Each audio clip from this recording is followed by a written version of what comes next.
Hello, everyone. Welcome in. This is the first episode of a podcast that is yet to be named.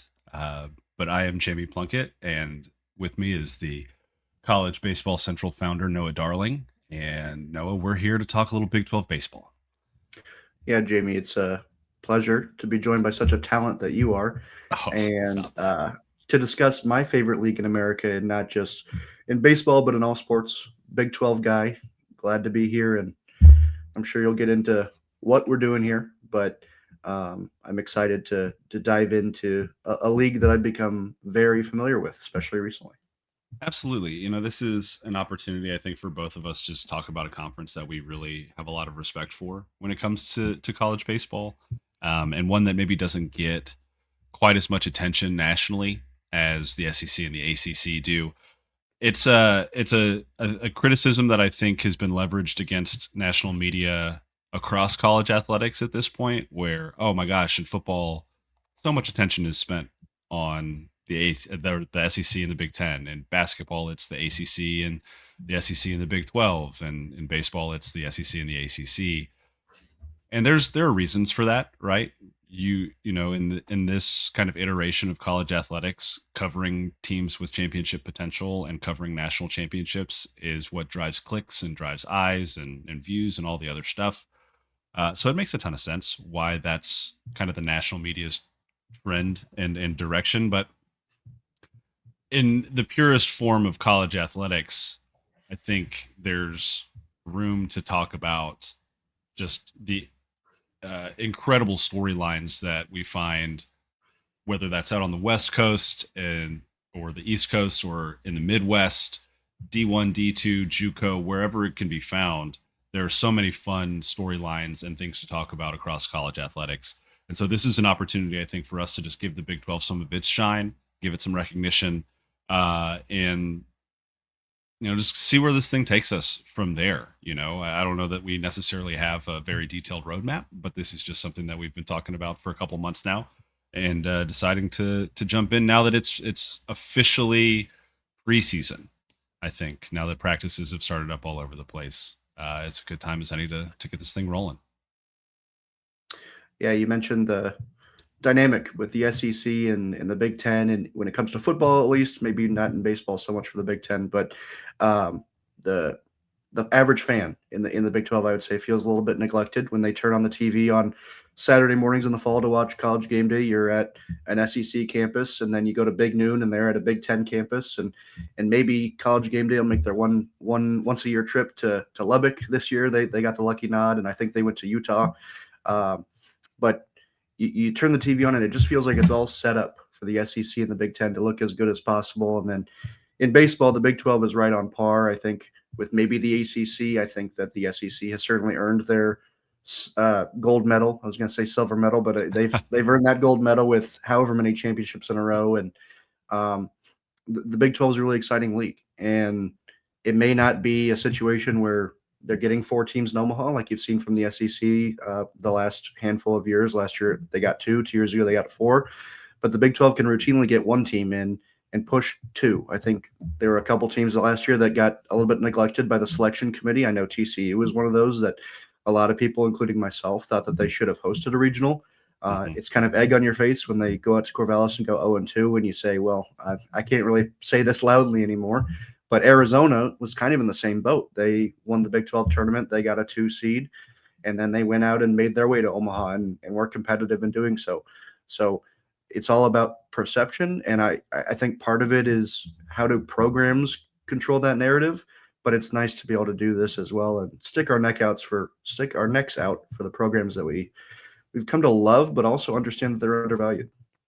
Yeah, absolutely. And with the Arizona example too, I think you see a little bit of the perception issue again in some of the preseason polling we've seen, where they weren't even in perfect games top 25. I don't believe they're in the low 20s for D1 in Baseball America. And so, I think there's still kind of an uphill battle that this league is fighting. Prior to last season, I was on a Zoom call. I think you were on the Zoom call as well with a couple of the coaches that were taking part in the Shriners Classic, and just kind of those media availabilities. And I asked Kirk Sarlos, the TCU head coach, and Mitch Thompson, the Baylor head coach. What do you think? I think Pete Hughes, the Kansas State head coach, was on there as well. What do you think the challenge is for the Big 12? Uh, what are the obstacles to kind of overcoming some of these perception issues? And all three of them said to a T, you just got to win more, right? Like that at the base of everything, winning cures most of your issues. And so this, I think in 2026, as we start to talk about these teams a little bit more, there's going to be a lot of opportunity, especially in the non-conference, to kind of put your foot out there and say, hey, no, this is a conference that can compete with the best of the best, and top to bottom is a really dynamic league with a ton of capable programs within it. And so I'm really looking forward to kind of tracking that as we go. And Noah, I as a beat writer, as someone who's covered one team for so long, I'm really excited to be able to kind of lift my head up and take a little bit of a 10,000, 20,000 foot view on the conference, because as much as I love covering TCU baseball and as great of a beat as that has been for me over the last decade, you can become a little siloed in how you look at everything outside of that program. So your perspective can be skewed a little bit. So I'm excited to come up into some fresh air here, and take a little bit of a broader lens to things.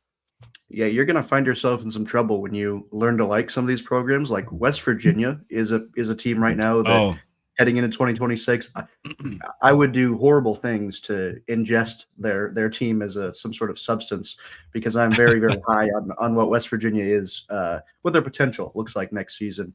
But to the point you talked about leading up to that, I know that press conference you were alluding to over Zoom. It's always nice that the Big 12 has solid representation in Shriners, but again, it is important to win. And the Big 12 had success with Kansas State there last year, but outside of that, it wasn't a lot of sunshine pumping from the Big 12 as far as non-conference in Arlington and Houston went with Baylor participating. But another tidbit, and this is something that not anybody on earth would know besides me, but talking about perception of the league, the gentleman who was running the press conference for Rev Entertainment messaged me during the press conference and said, "Can you please ask Arizona a question? Chip Hale has not received any questions." So wow. that's a part of it where we have to be able to say, "Hey, eventual Omaha head coach, can you tell us about the two very high MLB draft picks you have on your team?" It's very simple that at the end of the day, it is on everybody involved to support the Big 12, Mhm. because eventually they're going to be competing for national championships, whether the SEC and ACC like it or not. Absolutely, they are, and this is just an opportunity to talk about them a little bit more and to be the people that ask those questions on those press conference media calls. And um, I'm excited. I'm excited to do this. You mentioned West Virginia. That is a school that absolutely has kind of second love status with me, Yep. because my friends and I have been traveling up to Morgantown pretty frequently to watch TC play football up there. And the West Virginia fan base is one of the most unique group of people you'll ever run into. The way they welcomed us the first time we went up there was just incredible. I got a lot of love in my heart for the West Virginia folks. And obviously, former TCU baseball assistant Randy Macy did a great job as the head coach up there for quite a while before he passed that baton off to Steve Sabins a couple of years ago now. So let's talk about this, though, because we've mentioned there is this perception that the SEC and the ACC are kind of out in front of the Big 12 at this point. I think the SEC, like you said, definitely can kind of make that claim. The ACC maybe not as much, especially after the 2025 season that we saw, with Arizona going to North Carolina and beating them in a super, Cincinnati going out weekend one to Duke Yeah. and Yep. taking that series from the Blue Devils. Right there, some really good examples from 2025 of the Big 12 holding its own against the ACC. But how do you think? How big do you think the gap really is between those two conferences in the Big 12? I think the SEC has, like you said, and I said, their right to that first place slot over the ACC, and I think even ACC fans will concede that at the end of the day. There might be some fringe people will say, "Well, it's closer than you might think," but they'll still, at the end of the day, go, "They're national champions every year for a reason." But between the Big 12 and the ACC, I think it's a lot closer than many will admit. The ACC is for me, the definition of Jekyll and Hyde every week from a college baseball perspective. That could, of course, change at any given moment, but it feels like when you see an ACC team looking really, really strong, they go and maybe they lose 2 weekends in a row. And I don't know if that's a strength of the conference where anybody can lose on any given weekend or anybody can win. But at the end of the day, it's hard to establish a team and say, yeah, they're going to win the league because they're playing well right now. It feels like it's very up and down. Whereas the Big 12, you kind of saw power separate themselves last year. It was very spread out between a handful of teams, but at the top of the conference, you had TCU winning big series after big series, West Virginia winning the league because of how many series that they won without controversy, of course. Kansas had a breakout year. They won a ton of big time series, including sweeping West Virginia to end the year. There were just those programs where you could track and believe in. I think Oklahoma State would be a premier ACC team with their inconsistencies that they had last year. But it just feels like that's how life goes in these two conferences. And then in the postseason, you had Oklahoma State get hot at the right time. They looked really good out in Athens, but then it doesn't help when you fall to Duke when you're going to compare yourself to the ACC. At the end of the day, like Kirk Sarlis said, it's about winning. And the Big 12 can win certain matchups here and there, but the committee kind of values the Big 12 and the ACC equally in my eyes, where if you're a strong Big 12 team, good chance you're going to be a 2 seed in an SEC team's regional, and then there's going to be an ACC team in a different SEC regional. So it feels like the Big 12 and the ACC don't really get the chance to compete against each other. They both have to compete against the SEC, at least when it comes to NCAA tournament time. That's true. When you look at hosting and just the number of SEC schools that are hosting these days. You mentioned TCU maybe being a hosting snub in 2025. I thought Arizona could have very easily deserved a host site as well. They made the best of their situation. Obviously, still made it to Omaha. But there are these things I think early on, and I kind of as we go further into this episode or into these podcast episodes, we can continue to parse these things out a little bit more. But I'll be really interested to see in the early couple weeks of non-conference, how does the Big 12 stack up against those two leagues, specifically when they have the opportunity. You know, you've got the Shriners opportunity for TCU. There are going to be a couple other Big 12 schools out in Arlington in those second and third weekends as well. A couple schools matched up against SEC and ACC schools down in Houston, out in LA and San Diego. There are multiple opportunities for the Big 12 to kind of put its foot down and say, no, we're on par. We're on par with both of you. And frankly, I think, as we start to get into some of these team previews a little bit, they're legitimate, I think, title contenders in the Big 12 this year. You know, you talk about, we're not talking about the Frogs too much on this episode, but TCU, I think, has legitimate national championship aspirations and has the talent, especially at the top of the roster, to do that. Arizona, with what they return, both on the mound and at the plate, and some of the guys that they portaled in this offseason, I think it's a very much a reload situation for them. You've already talked about West Virginia. I think it's a reload situation for them as well. Kansas and what they're doing, what Fitz does with JUCO talent at Kansas is hysterical to me. I mean, he just takes it and turns them into All-Americans year over year over year. And it's such a fun thing to see. You know, Jordan Bischel, I think, has Cincinnati going in the right direction. Willie Bloomquist has Arizona State going in the right direction. Baylor seems to be reinvesting in baseball at a higher level. Just across the league, I think you're seeing programs taking baseball seriously. And I think that's going to start to show up in non-conference play against some of these other Premier Leagues. Yeah, I don't know what Brett Yormark's angle is when it comes to baseball and investment, but it feels like they're doing better of a job than the Big Ten, which is a low bar, but they also have way more money in that other conference that maybe we don't talk about. But with the opportunities that the Big 12 has in the Shriners weekend number one, that's going to be big to set the tone for this year. You get Oklahoma State, TCU, and who's it, Texas Tech in there. Tech, and yeah. If Tech can pitch, they're going to be an excellent team like they used to be. But that's a huge if for anybody who's ever followed a Tim Tadlock program. But there's a lot of great teams that can develop. Baylor, I think, is one that if you doubt Mitch Thompson, that's when they'll sneak up on you. That guy's a national champion at the D2 level, or I forget, the JUCO level, whichever. And Arizona State, if they can develop any sort of inkling of pitching, just like Texas Tech, Arizona State's a team that can hit with anybody in the country. If they can find ways to win maybe 9-7 rather than 19-17, that's a program that's going to be really exciting to watch as Bloomquist gets his legs out under him a little bit. In Kansas, the JUCO talent, you never can bank on OPSs and things like that carrying over. But if you look Mhm. at their lineup, it's all 900 OPS or higher at the JUCO level, so it's a grain of salt. But you look at guys who have played multiple years of baseball, multiple years of summer league ball. Somebody was saying on Twitter, it's a very common thing after Indiana won the national championship. Who's the Indiana of college baseball? It feels like it's Kansas a little bit with the way that they take, let's get multiple 25-year-olds on our team and see what they can do against 18, 19-year-old pitching. And that's usually going to work out for you, regardless of the pedigree of player. And with TCU, national championship aspirations, I have them penciled into Omaha. I don't want to jinx your frogs too much, Jamie, but I think I just saw the TCU bus drive by my house out here. So I think that if the Big 12 can push 2 or 3 teams in Omaha this year, that would be massive for the league. But right now, I think I can feel good with at least one.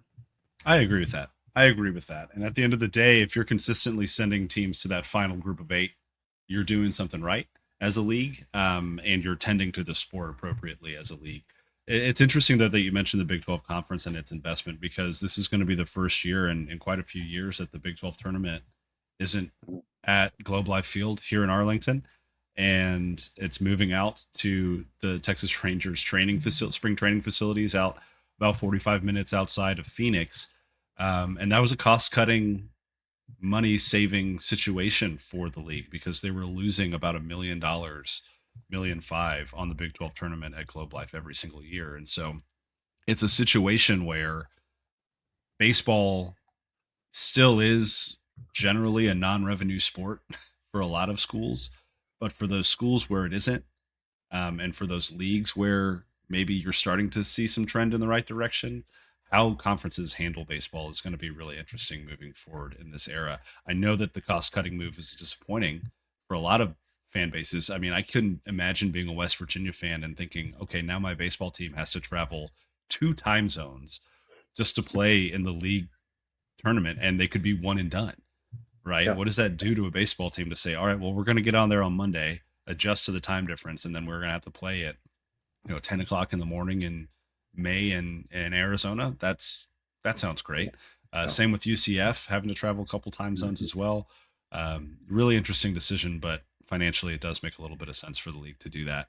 Um, Fortunately, the format is staying the same, because Yes. they've Yeah. had all of these kind of format questions and challenges and wants and needs. And I know the coaches can't get on the same page with it half the time either, because half of them want one thing, half of them want the other. Um, but they are keeping the format for more than 1 year in a row, which I think is a success for the league Yeah. as well. I know that there were some whispers of coaches potentially discussing pool play. Yes. Speaking of the Big Ten again, I promised I wouldn't, but the Big Ten experimented with pool play this year, and it was a total disaster. You Hmm. saw it with success with the ACC because they had 9, 10 teams going to the NCAA tournament, so pools were spread out with at least 2 tournament teams per pool. Whereas the Big Ten, you have last year they got 3 bids. One was because Nebraska pulled a miracle and won the Big Ten championship and got the auto bid. Really a 2 bid league, and we're having pools of inequality. Yep. And a team pulls an upset, and all of a sudden the pool is decided. It was a total disaster, total mess. I'm glad the Big 12 is not going down that road, at least not yet. But the literal surprise of going to surprise Arizona is not something I'm excited about strictly from a weather perspective. I'm not a hot weather cat. I've never been to Arizona. They say it's a dry heat. I don't care to find out. Maybe I will, maybe I won't. But I enjoyed the Globe Life aspect of things, the way it was kind of a melting pot of fans, mostly TCU, but you got some flavors in there. But I am excited for the aspect of a smaller stadium to host a smaller crowd, because the drawback with Globe Life is always you hear the echoes of everybody who speaks because you're in a MLB stadium with a not a hot ticket when you have a team from West Virginia, Orlando, not last year, but Utah, wherever, all over the country. Those fans are not traveling at the rate that they would be for maybe a Big 12 football championship. Um, Hmm. but we'll see how that move goes, and I'm looking forward to seeing how long it lasts and surprise, because I know that they labeled it as a kind of a temporary move, but you never know what those things actually look like. Yeah, you don't. I think putting it closer to two of the bigger kind of, baseball centric universities is not the worst thing in the world when you think about Arizona State and Arizona fans being able to drive there rather easily. I think it'll be a full stadium for that tournament now as compared to Globe Life, but my biggest concern is, you know, the perfect thing about Globe Life is that it's a dome. Yeah. You don't have to worry about weather. You don't have to worry about any of the craziness of anything. You can play the games when they're scheduled, get it all done relatively on time, even though that fourth game of the day used to Oh, start yeah. pretty damn late. But you don't have to worry about a ton of things. And now you introduce weather back into the equation. It does rain in Phoenix every once in a while. I know that because I was at the TCU Arizona State football game this year, and there was a lightning delay in the middle of the fall, which was crazy.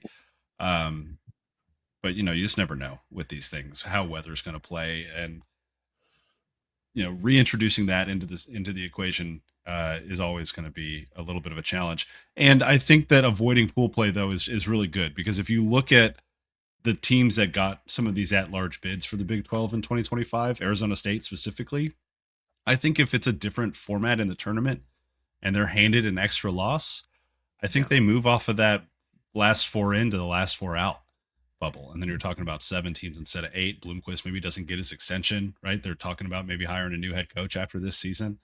Yeah. So, I think minimizing the damage you do to yourself as a league is going to be really important in the conference tournament moving forward as well. Yeah, that was kind of the flip side of where you thought the Big 12 maybe got the short end of the stick in the regional hosting conversation, was that they kind of got a little bit of a benefit of the doubt in the number of bids perspective. So I know I asked Mitch Thompson about that from his perspective on the outside looking in of that whole ordeal, and he said that that was probably a good trade at the end of the day. He doesn't really concern himself with things that don't concern Baylor, and right now, frankly, the NCAA tournament has not concerned Baylor for quite some time. But I know that that's something that, at least from his perspective, that was a fairly washed out deal, and obviously it worked out for Arizona. It did. It really did. They that was a great baseball game to be at. By the way, that championship game between TCU Yes. and Arizona was a fantastic game. Um, Anything else from this Big 12's off season though that kind of stood out to you? I know quite a few coaches got contract extensions. I think Fitz got a contract extension to Kansas. Bishel got one at Cincinnati. Let's see who just signed one. Chip Hale just signed one at Arizona. Bloomquist signed one at Arizona State. Quite a few guys getting inked because of the jobs they're doing at these Big 12 schools. How do you feel about the coaching caliber of coaching talent in the league right now? I think I, it's in a good spot. yeah, I think it's pretty strong. You talk about how programs invested in certain guys, like Cincinnati hiring Jordan Bishel looks really, really smart. He came out of the MAC out of Central Michigan, had a few productive years where they've built up as a program. You reach the NCAA tournament. He appears to be a rock star in the making. Dan Fitzgerald comes from the LSU coaching tree, but more importantly, the Dallas Baptist coaching tree. He spent 10 or 11 years under Dan Hefner there. That just loyalty, but also productivity and learning it the right way. And he's enjoyed a lot of success. Steve Sabins appears to be a home run after one. We'll see if he can continue a year. Kirk at TCU is just at this point a staple and of consistency. It seems like maybe outside of 1 year. Mitch Thompson, I think, is a winner, and it's kind of a dark horse for me to win the Big 12's Coach of the Year this year if the Bears can progress the way that they should. Utah has a former Omaha head coach in their building. Trent Pratt, I think, has a lot of perspective or potential at BYU. Chip Hale has MLB potential. Willie Bloomquist played in Major League Baseball. So I think it's a great collection of coaches, whereas you don't look at it and say, well, this guy's coaching for his job this year, this guy's coaching for his job probably next year. You feel comfortable year to year for the most part. There's always going to be a job or two that opens because somebody has to lose games. But even Rich Wallace, who had a rough year last year, was able to bring in a really, really talented crop of freshmen. I think it was a top 10 or 15 class, according to Perfect Game, where you're getting these guys into Orlando after this is what we did last year. We didn't even make the Big 12 tournament. Mm-hmm. Come play for UCF because we're in Orlando, we're in the Big 12, and we're going to be a lot of fun. Houston is probably the only situation that remains a little bit fickle right now, but I happen to be a little bit ambitious about their roster moving forward to maybe save Todd Whitting's job. But outside of that, the Big 12 has a really stable group, I think, and it feels like guys that are not necessarily always looking for the next opportunity either. You see that a lot with Oregon's Mark Wazakowski's in every single job opening. Maybe we don't have Big 12 coaches who are on that tier of desired yet, but I think they will be in the next few years. And we'll see how committed they are, because I do think that a lot of these guys are getting the investments that they want. But at the same time, there was a period of time when Tennessee was open and they're going to come headhunting. Who are they going to get? Luckily, we didn't have to worry about that. But if Major League Baseball continues to poach SEC coaches, I think Big 12 programs are going to have to hold on to their guys a little bit harder than maybe they thought they would in October and November. That's there was when Virginia opens because of Mississippi State, when Duke Yeah. opens because of Virginia. Those are the situations where I thought, I could see Jordan Bischel maybe getting a phone call. I could see Dan Fitzpatrick getting a phone call here. Great on their universities for locking them down in those new contracts to kind of prevent that from happening. But I think I fully agree. I think firings aren't going to necessarily be the challenge for universities when it comes to their coaches. It's going to be poaching. And how do you manage to either keep your head coach happy at your university, or how equipped are you? What's your list in your drawer look like for replacing this guy if he does go off to another school or take an opportunity in the Major League Baseball ranks? Because that's happened quite a bit this offseason, more than I've ever been Yeah. able to recall. And it's interesting. I think if you ask every baseball coach, "Hey, would you ever take that jump? Would you ever take that leap?" I think most of them have thought about it to the good a little bit and said, "Yeah, I probably would. Yeah. I probably would take that opportunity if it was presented to me." Just with everything else that's going on in college athletics right now, but Absolutely. I think the Big 12's in a good shape when it comes to their coaches. And like you said, top to bottom across the league, it feels like everyone kind of checked all the boxes they needed to when it comes to roster acquisition, whether that's through portal or high school guys or whatever it was. Looking at all of these rosters, it feels like coaches can all kind of come to the table and say, we got what we needed to be really competitive in this league this year. Absolutely. You look at my friend at 64 Analytics, Jason, and how he ranks transfer portal classes and players.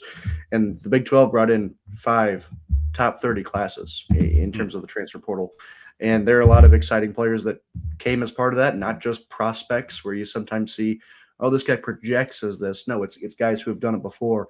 Dominic Smaldino at Arizona State is somebody that I'm really excited about to see how he meshes in a little bit of a launch pad in Tempe. And then Dean Toigo from UNLV, his stats really jumped off the page. This wasn't a guy I was overly familiar with, but I think he had something like, I don't even want to guess without looking at it, but it was something about like 70 RBIs last season, and just somebody that hit the cover off the ball. And UCF, I mentioned their freshman acquisitions that they bring in. They kind of replace a lot of that team because it just wasn't productive. But then they bring back a few good pieces as well, and DMS Ross and Andrew Williamson in the outfield. But K-State has a lot of talent, and their portal class was up there as well. They also bring back Carson Leggett, who has not thrown a single inning for them. That's a former Louisville standout. And then rounding out the top 30, just to kind of touch on this random hodgepodge of teams, West Virginia and Cincinnati. West Virginia, if D2 players work at West Virginia, if D2 pitching specifically works, West Virginia has a chance to do whatever West Virginia wants to do. They've been to 2 straight super regionals. They've knocked on the door per se. They've had some tough matchups in those supers. If they can maybe not play at LSU in Baton Rouge in a super regional when nobody wins besides Coastal Carolina in 2016, then they've got a chance to knock that door down with Steve Sabins in year 2, or maybe even year 3. Those guys are young. And then Cincinnati runs out the top 30 of the kind of random cutoff I came up with. Cincinnati is maybe going to steal 200 bases this season, not hyperbole. And their freshman class is exciting. I don't think people know how deep Cincinnati's pitching staff is. I don't know who they're going to start because they have about 6 starters, and it's a great group. Logan Knight is a guy from North Dakota State in that mix to pitch. It feels like North Dakota State had 20 Power 5 guys on their roster. I know TCU has some flavor from the Bison, but I don't know if that answers where you wanted me to go with that. But I wanted to highlight those 5 outstanding portal classes at the Big 12. No, they did a great. Yeah, no, that's perfect. And so I have been playing around with WAR a little bit over at Base 12, and Sure. you mentioned Dean Toigo. He has the highest WAR from 2025 of any incoming player into the Mm. Big 12 from a transfer portal perspective, and it can be tricky when you're talking about a kid going from D2 to D1 or JUCO to D1, and so I've got uh, some calculations in there to kind of offset those. All right. If a kid's jumping from JUCO, maybe we're gonna scale this back a little bit. But Yeah. Toigo, the UNLV kid, I mean, he had a WAR over 3 for UNLV last year, which is highly productive. You mentioned the D2 and D3 guys at West Virginia. I mean, you've got Ian Korn, the kid from Seton Hill. You've got Michael Smosna, the catcher from McMurray. Paul Schoenfield, their center fielder from Colorado Mesa, who was a very productive D2 player last year. Excited to see those guys and how they work at the D1 level. And then even, Kansas State, getting a guy like Grant Gallagher in there from East Tennessee, Yeah. I think that's a wildly productive corner infielder for them with all of the stuff that they have to replace. Really just a ton of talent coming into the league. I'm looking at this list right now, and let's see, West Virginia has 6 incoming transfers in the top 20 based on 2025 WAR. That's pitching and hitting. Mm. And so, I think there's good reason for you to be really high on the Mountaineers this year, just from that perspective, because of what they've reloaded with this offseason. Um, and I think this is a situation where we're also seeing, because of this offseason and just the production from the league in 2025, the Big 12 is becoming a desirable conference to transfer to, right? When you think about gaps in league talent, a lot of times you'll see the higher talent from some of these leagues that are behind flow towards those upper leagues. I don't think we necessarily saw that in the Big 12 this offseason to a huge degree. Yes, you had a couple guys, right? Seth Dardar going from Kansas State to LSU. I don't know if you can qualify Carson Bowen going from TCU to Florida in that same regard, but Yeah. for the purposes of this conversation, sure. Um, but in reality, it was kind of the Big 12 doing the talent poaching from JUCO ranks, D2 ranks, some of these kind of, G5 leagues as well, taking the top talent from those leagues and importing them into the Big 12. Yeah, absolutely. You mentioned a lot of big time names, and two more guys for West Virginia. I just want to touch on quick: Chanson Cole and Dawson Montessa. Montessa might win Big 12 Pitcher of the Year next Yeah. year if he develops and settles in. I don't want to disrespect Tommy Lepore and Nathan Taylor and say this year, but he might compete for it this year and win it next year. He's got the potential to be really good. He throws 95, and that's a guy who dominated D2 last year. Than some of the other guys. You mentioned Seth Dardar coming out, and I just wanted to almost balance that out. He's a Louisiana kid. LSU comes calling. That's going to be hard to say no. So we can almost Yep. excuse that when that happens. Yeah. So I'm willing to erase it. But on the other hand, LSU took Cooper Moore from Kansas, which to me was the ultimate. And that's not necessarily talent poaching, because I think Cooper was looking for a better opportunity. It wasn't so much tampering, I don't think. I'm not as in tune on that situation, but it's still a player going from the Big 12 to LSU's starting rotation. So that still happens, but I agree with you with what you mostly said, where it felt like the Big 12 cleaned up at the lower levels and even got Smaldino and the other PJ. I'm not even going to try and pronounce his last name, from Cal. Yeah. Those guys were exceptional for the Bears last year. I know TCU has the pair of UT Arlington transfers, or no, that's Baylor. Baylor has the pair of UTA transfers that led their team in every stat imaginable. One of those guys, Dodson, without looking, is really young and is going to be there for quite a while. So I think the Big 12 did really well in the portal picture. I don't even know who did the worst. That'd be BYU, who I think was a little bit favorable in terms of they didn't lose much. They didn't have many open spots. They brought in one guy offensively, I think, and it wasn't a point of emphasis. And it's also not an easy place to convince portal prospects to go. And then Oklahoma State, who has another wonderful freshman class, also struggled in the portal a little bit statistically, but I'm sure that they know what they're doing now. When you have Coach Holiday making 11 straight NCAA tournaments, they can have triple-digit ranking in the portal for all I care. Yeah, you trust him and his talent evals more Yeah. than pretty much anyone's. And as for BYU, I just wrote their preview today, and they didn't have to turn over the No. lineup a ton, but pitching staff wise, I think they did what they needed to do to improve on the mound a little bit. And we can jump Yeah.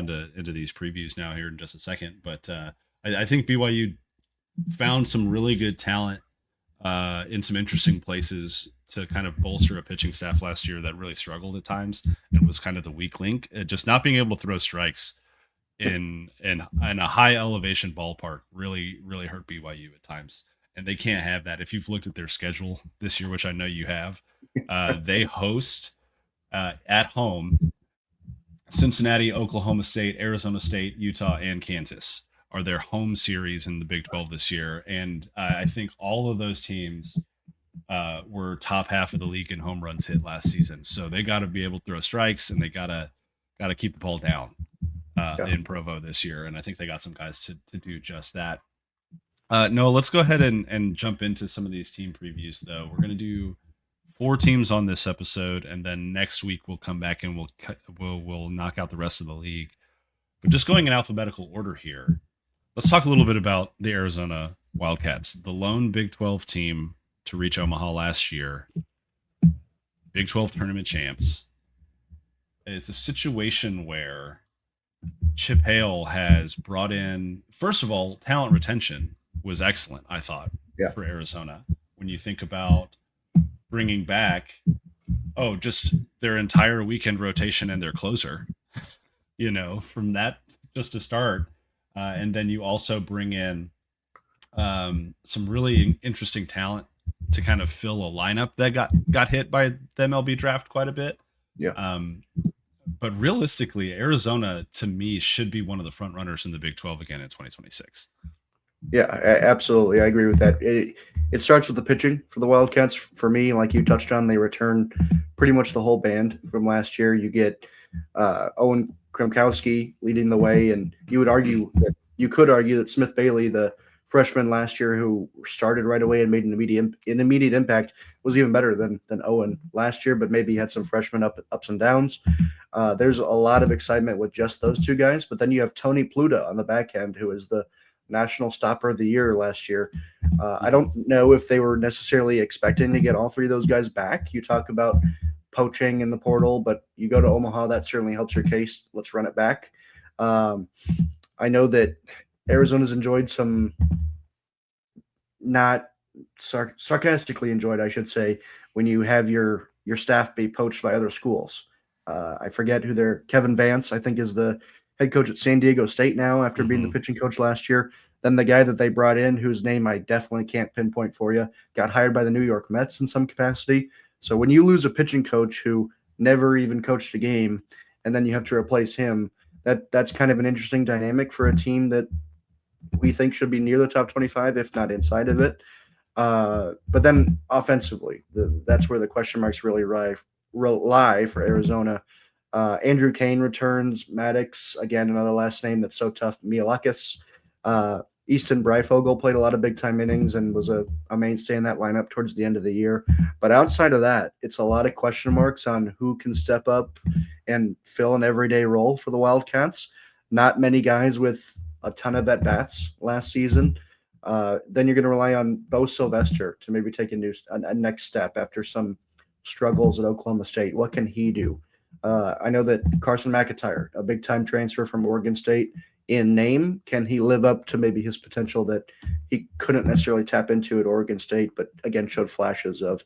And then on the mound, you bring in Luke Flata from Tulane, who was exceptional last year, and then Nolan Stranero from Elon is another exciting guy that you don't really know how he's going to fit in. I know that I penciled him in as the fourth starter. Maybe him and Flata will switch around. Who knows? But I think that if Arizona can hit, they're going to be in a prime position to be back in the Omaha picture. Yeah, and when you talk about hitting as well, I mean, you bring in some really productive hitting talent from across the country, right? You get Tyler Bickers and Carson McIntyre are two names that I think are really going to be guys who can contribute to this Arizona roster. Bickers had such a good year at Milwaukee last year, and he can plug in kind of in that middle infield and give you some good defense and be a guy that hits near the top of the order. McIntyre, obviously, not a full time starter at Oregon State last year, I don't believe, but still was productive when he was in there. Bo Sylvester is another one as well. Some of these guys that they brought in. Sean Kenny is the new pitching coach, by the way, at Yeah. Arizona. He spent last year at Iowa, was at Hmm. Houston in 2024, and spent a couple years prior to that at Georgia as well. Just a guy who's, I think he's got 30 years of coaching experience. He's kind of like Dave Lawn at TCU. He's just been around long enough to have seen everything.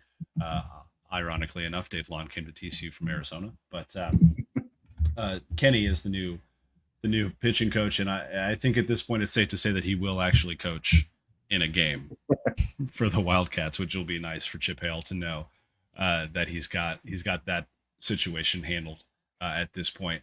Um, how do you feel about interconference transfers? Because Arizona's going to rely on at least one or two. With Colin McKinney, obviously had a great first year for Arizona after transferring in from Baylor, and now they bring in JT Drake.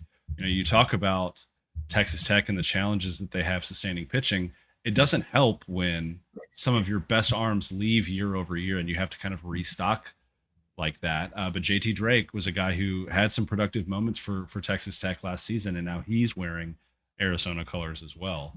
And I think he's a guy that in the right situation could be a pretty productive arm, Yeah. probably out of the bullpen. But I think he could be pretty productive. Yeah. He's certainly not alone in interconference transfers this year. I know that there's a few, especially in the West Coast, sprinkled in. Uh, I'm generally in favor of it. I think it's a little bit gross when you had powers like Texas and Oklahoma who are kind of throwing money around to get players. Now I think it's a little bit more evenly distributed. So I think that there's a little bit more of a, it's kind of the culture where, okay, at least stay in the conference. We don't want to play against you, and if you're going to do well, but um, it's nice to see you stick around and understand that this league has a lot of value. You're not looking to go get a payday in the SEC or try and boost whatever you think you're going to get boosted by in a perceived better conference. And then from the opposite ends of things, you like having guys with Big 12 experience coming into your lineup or your rotation where you can say, you know what it's like to go play Kansas in 30 degrees, or you know what it's like to go play TCU in 110 degrees. Whereas some programs don't have that experience. So it's nice to, at minimum, whether you're getting their production either offensively or on the mound, you know they know what it's like to go through the grind of Big 12 play. Absolutely. And you see that help guys, I think, uh, just when they're trying to figure things out along the way. Like being a part of a new team already is such a shift for a kid. I think having an understanding of the league that you're playing in maybe gives you a little bit of firm footing that you wouldn't otherwise have. Um, Moving on to Arizona State. This is a team that you're very, very high on West Virginia this year. I think the more I look at Arizona State and what they did this offseason, I think there's a lot of potential for the Sun Devils to get back to the NCAA tournament and maybe make a little bit more noise than they did in 2025. When you think about some of the guys that they return on the mound and then some of the production that they brought in, you talk about interconference transfers. They brought in two uh, interconference transfers this year of the five total across the league. And then one of them is Cole Klecker, a pitcher from TCU who had a great freshman year as part of that run to Omaha in 2023. And I had some setbacks injury wise the last 2 years, hasn't fully been himself. But when he is on his game, when he is fully healthy, one of the best cutters in the Big 12, really good at keeping the ball down, and a guy that could bolster a pitching rotation that lost both Ben Jacobs and Jack Martinez um, this offseason. Plus, you bring back Cole Carlin, who was a really dynamic lefty for Arizona State last year. Jaden Alba, who served as the Sunday starter for the majority of 2025. I think there's some really fun pieces for Arizona State to play with here. Not to mention Alex Overbay from UNLV, who has MLB pedigree in his bloodstream. Lyle Overbay's son is another guy who kind of on the back end was a really good closer for UNLV in 2025. I think he had 7 saves, 8 saves in 20 appearances, something like that. And I like what they did with this pitching staff for Arizona. And if they can get the bats going, if they can reconstruct that lineup a little bit, I think it's going to be a really fun season for them. Yeah, I think there's almost you're able to get yourself more excited about Arizona State that you might even be Arizona if it Mm-hmm. can all click together, which is sometimes easier said than done. In a place like Arizona State where the ball is going to fly out, it's going to be tough for pitchers to settle in. At the same time, this offense is very, very exciting. With talking about addressing needs in the portal, the question is where do all they all fit together? You look at Dominic Smaldino, who I really like, is able to play all over the infield. So when you're able to maybe move a guy like him to third base, what does that free up for maybe Austin Rolig to do? What does that look like for PJ? Again, not going to pronounce it from Cal. So you move those guys around the infield. What does it look like for the rest of the team? I know Kansas plays a little bit of that game as well. We'll talk about them next time out, where they might move Brady Ballinger out to left field to free up a spot in the infield. So when you play the portal game, you almost have to build your team around what you're bringing in, at least defensively. And then on the mound, I think that if you're going to compare them to Arizona, they have similar but completely different. As Arizona is saying, we feel really good about the potential of our pitching staff. What's it going to look like offensively? Whereas Arizona State saying we feel really good about our offense. What are the roles pitching wise going to look like? Cole Carlin's been nails, but again, can he be a Friday night guy? Could Colby Guy come in from Mm-hmm. UNC Asheville? You mentioned Klecker and his potential. I think back to that College World Series when he was asked to do so much on that run with his performance against Indiana State sticks out to me. Can he tap into that, or is he going to be who he's shown on the opposite ends of the spectrum? And then Easton Barrett's an intriguing arm, another lefty coming in from, I believe, UCSB. And then a nice round out of experience in that bullpen, no matter what the roles look like. You mentioned Alba with Mm-hmm. his starting experience. And there's that kind of intrigue with the potential and the experience. But again, it's how do the roles shake out? How do you handle the adversity of getting yourself into, like I said with somebody earlier, 19 to 12 games? I think it was Texas Tech. Same game you have to play in Tempe. If you're going to Mm-hmm. win games close but in high scoring margins, what do pitching roles really look like? Because it's hard to do that when you're in a stadium that demands offense. Yeah, and Cole Klecker, his challenge the last couple of years specifically has been keeping the ball down. He's been giving up. He's given up a lot of home runs, and when you're doing that as a TCU pitcher at Lupton, which is a pretty pitcher friendly ballpark, there's some reason for concern there. But I have a feeling that he can get back to his old ways there, and if he does so, he's going to be a really productive arm for Arizona State. Another guy is Western Kentucky transfer Taylor Penn, who was a very productive reliever for the Hilltoppers in 2025. I think he's going to come in and kind of help bolster things on the back end there. If there was one really big flaw to Arizona State in 2025, I think it's kind of that high leverage late inning situations. They found themselves kind of falling short quite often in those situations. And so getting guys in that can kind of bolster the back end of that bullpen, I think is really going to do a lot for them in 2026. Um, that's Arizona State. Moving on. We've talked a lot about Mitch Thompson already on this episode. He's a good dude. I think, you know, uh, yes, I am a TCU graduate. Yes, I do cover TCU baseball, and there is kind of an inherent disdain for the Baylor Bears. I like Mitch Thompson a lot. He reminds me, just not in personality really, but just he has softened the Baylor TCU rivalry, I think, quite a bit in the same ways that Matt Rule did when he was the football coach at Baylor. The way Sonny Dykes has since being the head coach at TCU. I just think he's a ball coach, and he doesn't really care about the drama. He just wants to coach guys, and I think we started to see the results of that focus in 2025. Baylor won 30 plus games for the first time since 2019. They made it back to the Big 12 tournament, right? They're starting to kind of inch in the right direction, and now the new AD has said publicly that baseball is going to get more support moving forward. They just received their biggest donation in program history from Chip and Joanna Gaines to rename that field Magnolia Field. It feels like Baylor's got a ton of momentum, and not to, stay fully off the field, they put together a pretty good roster for 2026 as well, Yeah. bringing in some really good talent from DBU, Charlie Atkinson on the mound. Cade Wable is a JUCO arm that I'm really intrigued by. He had a fantastic year at JUCO last year. Um, but this is a fun roster, and I'm curious to see how it all gels.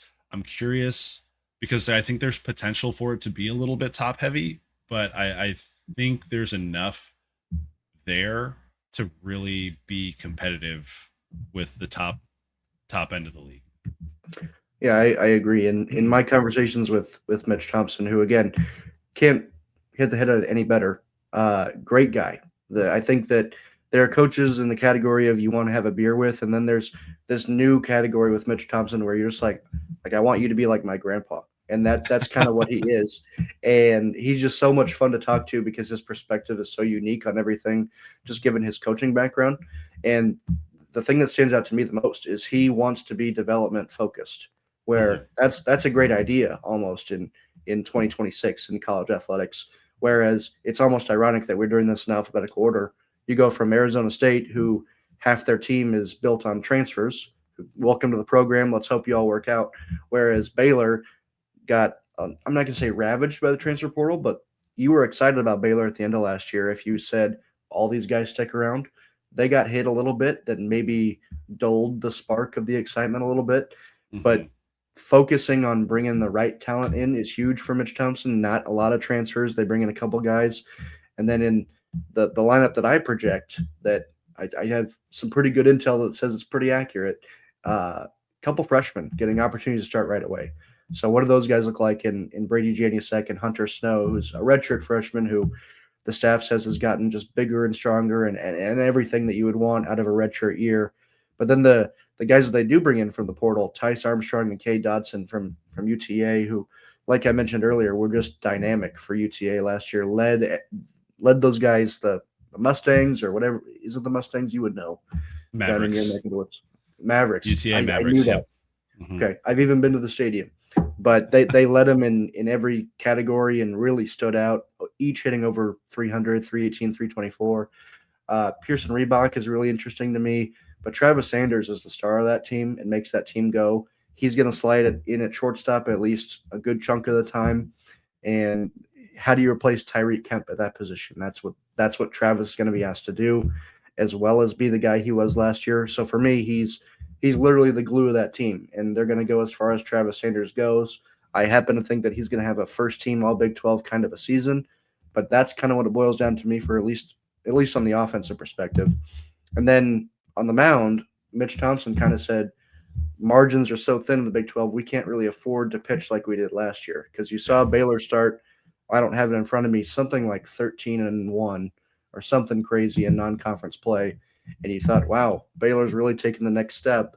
And then they hit tougher competition and then eventually Big 12 play, and you saw them finish the year somewhere closer to 500, I believe, without looking, 33 and 22. But they started so exceptionally in non-conference play. But what does Ethan Calder look like in 2026? He was really good to start the year last year. What does Mason Green look like as he projects as a little bit more of an important arm for them? But then the most exciting one for me is Cade Hansen out of the D3 Mm-hmm. level.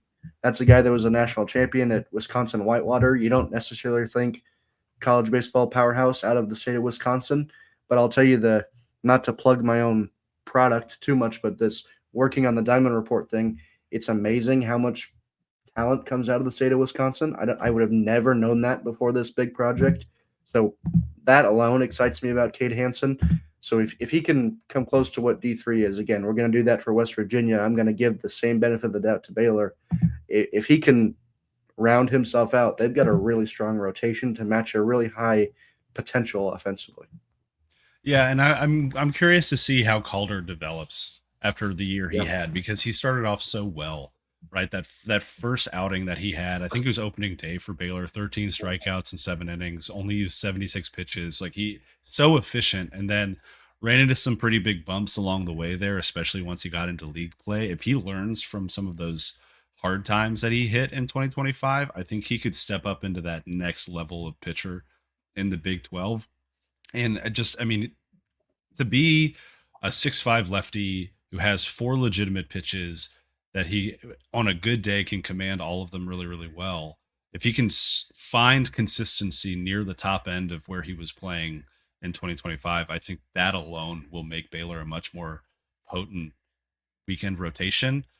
Is he going to start? Because I have heard some rumblings that there was maybe a talk about a move back to the bullpen there. But if he's staying in that weekend rotation, which is I think the right move, I think if he can take the step forward and kind of be the face of that weekend rotation, that'll be really really good for Baylor.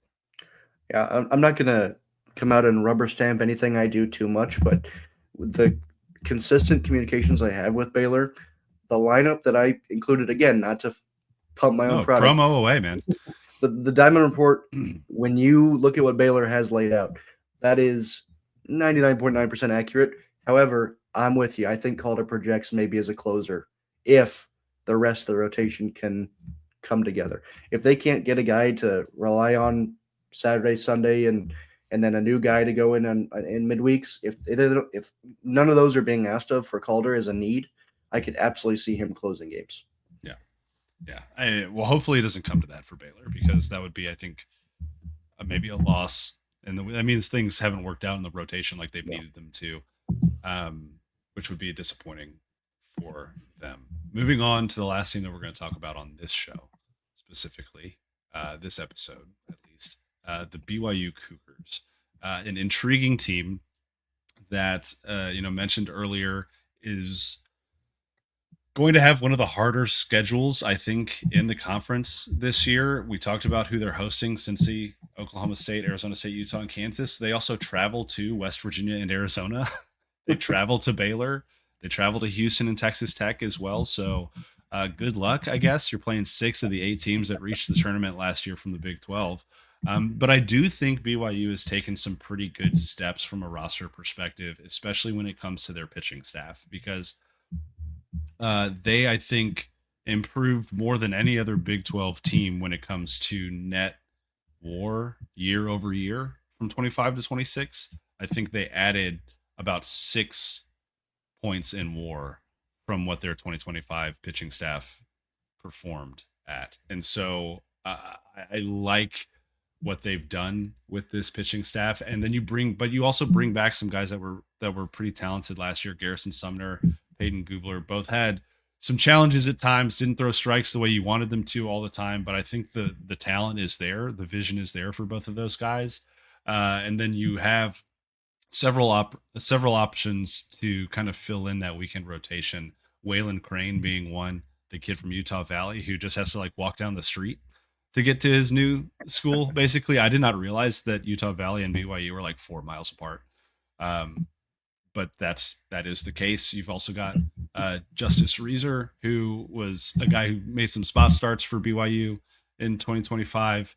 Nate Gray is a kid from the JUCO ranks who was pretty good for Pima Community College last year, who I think could maybe step into that rotation as well. And then a rebuilt bullpen, who obviously still headlined by Ashton Johnson, but some really fun talent coming in from the portal to kind of bolster that bullpen a little bit. Number one, just because you brought him up, I think it's fun to look at Gray's JUCO page. I don't know why you would. His info and bio. The fun fact they have about him is that his favorite restaurant was beers and cheeseburgers. Now you're at BYU, so you're kind of trading in the beer there for something else. But yeah, I think that when you look at BYU, they almost have the benefit of when you go to the Big 12 tournament and you have to win out. You don't necessarily think you're going to win out, but they went in and they beat Arizona State. And it was a really exciting game in a sense that it's a pitching duel, very low scoring. And I think both teams broke like strikeout records. It was something insane. Nobody hit well, but we're going to call it good pitching. And if BYU can tap into that a little bit, because that's huge for program momentum. You go in a stadium that you don't play in, where it's not a launch pad, and you beat a really good Arizona State team that was trying really hard to bolster their NCAA tournament resume. It ended up being good enough regardless, but you oftentimes watch a team go on like an unexpected regional run, like Little Rock, for example. Mm-hmm. Little Rock was a very pedestrian team in the Ohio Valley last year, and now they're America's crown jewel, where, oh yeah, Little Rock, I've seen somebody project Little Rock to Omaha this year. So when you look at that on the very, very micro level of the Big 12, BYU is our Little Rock, where they beat Arizona State. Man, they're going in the right direction. So Yeah. there's that immediate pump of excitement, and they return everybody. All these guys are back. It's not necessarily the greatest thing in the world to return inconsistent experience, but it is always good to return experience in the Big 12. And they're a fun bunch. Ryder Robinson from TCU really took off last year Yeah. in his first year in Provo. Luke Anderson is a really, really good bat. Crew McChesney is a fun player who will steal some bases and wreak havoc if he can get on. And then Riker Herdsman, Parker Goff, Matt Hansen are just bigger bats for BYU that can kind of keep them competitive every single weekend. The question is, what does competitive look like, whether it's winning one game or winning two games? And that's where BYU is going to have to define themselves. The reality is we know where BYU is at in the Big 12 standings usually every year. What does the next step look like? I happen to believe that Coach Pratt is able to move them in the right direction because the way he speaks about this program connected with me. So I'm not going to sit and say that BYU is going to remain exactly where they were. So I'm a little bit excited about what this group looks like. And when you talk about what does a success look like, one win or two wins, I think the hitting showed last year that they're capable of giving you the runs you need to win baseball games. It's just a matter of, can the pitching staff take a half step forward? And similar to how you talked about Texas Tech, it's like, all right, instead of giving up 15 runs, can we give up 11? Or instead of giving Yeah. up 11 runs, can we give up 7? Because the bats can go get runs when we need them to. I'm curious though, with the step forward from a roster building perspective that it feels like BYU has taken this year, if that'll actually be reflected in their record just because of the challenging schedule. Now, non-conference wise, I think really kind of eases them into things. I think they'll be able to kind of stack some wins early on in February and March. But when you start to run into some of these other Big 12 teams in conference play, I think when the rubber meets the road, that'll be really when we get to see just how much has BYU grown this year. And again, I agree with you. I think there's a lot of room for potential here, and the growth looks real on paper. But I don't know how much that's actually going to be reflected in their record this year. It could be. Uh, I I just don't want people to come away from BYU and say, "Oh, it was just kind of the same BYU," when in reality, I think that they're still trending in the right direction. They may just take some hits here and there because of the caliber of competition. Yeah, absolutely. And if you look at it as taking one win every single weekend, that's 10 wins right there, and that's what they Mhm. got last year. So if that's the minimum, then you're going to repeat last year, and then you think, oh yeah, same team. But if we project them to win two half the time, that's 15 conference wins, and there's a lot of excitement in doing that. If BYU can do that, they're almost an NCAA tournament team in my eyes. But that's where you again fall into the trap of what league is this? If you win 15 games in the SEC, everybody knows they are locked for the NCAA tournament. You win 15 games in the Big 12, there's still some work to do. But I think that there's that opportunity with so much returning talent. They are bound to take the right step forward. The question is, how many total wins do they rack up? And you mentioned the schedule is not forgiving. No, it really isn't. And we didn't talk about schedules for some of these other teams. We can kind of touch on that here. We've already hit an hour though. Didn't expect us to go this long. I'll be completely honest with you. But I mean, Baylor for their schedule, they host West Virginia, BYU, TCU, and Texas Tech, and UCF. And then they go to Arizona State, Cincinnati, Houston, Oklahoma State, and Utah. So I mean, it's challenging, but I don't think it's nearly as front loaded or as heavily loaded with contenders as a BYU schedule. And these are two teams to me, Baylor and BYU, where both of them are really trying to use 2026 as a jumping off point to bigger and better things. And when you have an imbalanced league schedule, sometimes it's luck of the oh, excuse me. I'm getting choked up. I'm getting emotional. Sometimes it really is luck of the draw. And if you swap schedules, how would things be different for both of those schools in 2026? We'll just never know. Yeah. Yeah, that is the root of the issue, and a lot of times it's who are you playing back to back, and when do you play a team? You look at a team like Arizona, when are they going to figure out their offense? Because I think we both agree that they will figure it out offensively. Is Arizona's offense going to be the same team that they are in March versus early May? So Yeah. it's a lot of that too. It's not just you're playing a good team, you know what you're going to get. It's what does the team look like as time goes on. They early on BYU does plays Cincinnati. That's a tough team. They're a returning group. Then you go to West Virginia, another tough one. Utah in a midweek, and then you get Oklahoma State, who they have some younger talent. Well, will they look like come March? Who knows? Whereas some of the teams that you maybe would like to get early, Arizona, maybe even a Texas Tech, are two of the last three teams you play on that schedule. Kansas, their JUCO talent. If you buy into JUCO talent taking time, then terrific. Kansas at the end of the year is literally when you want to play them last. But if you buy into it paying off right away, you're literally playing Kansas at the oldest that they've ever been, which is still not a good thing. So it really does feel like they got a bad end of the stick here, but they're experienced themselves. They should go show that they are capable of playing at this level. Yeah. At the end of the day, just go play ball, right? Let's roll the ball out there and see what happens. Noah, I think this was a pretty good first run at this. Yeah. Whatever we're going to end up calling this. Yeah. TBD. TBD. If I die and there's never a second episode, just know that I had a good time. Well, that's two things that everybody has right now is the snowy, icy weather and then something in the throat. I've had to mute myself a few times to cough. I don't know what it is, but I think maybe it's 6 months without college baseball. That might be it. Well, good news. A cure is on the way. Thankfully.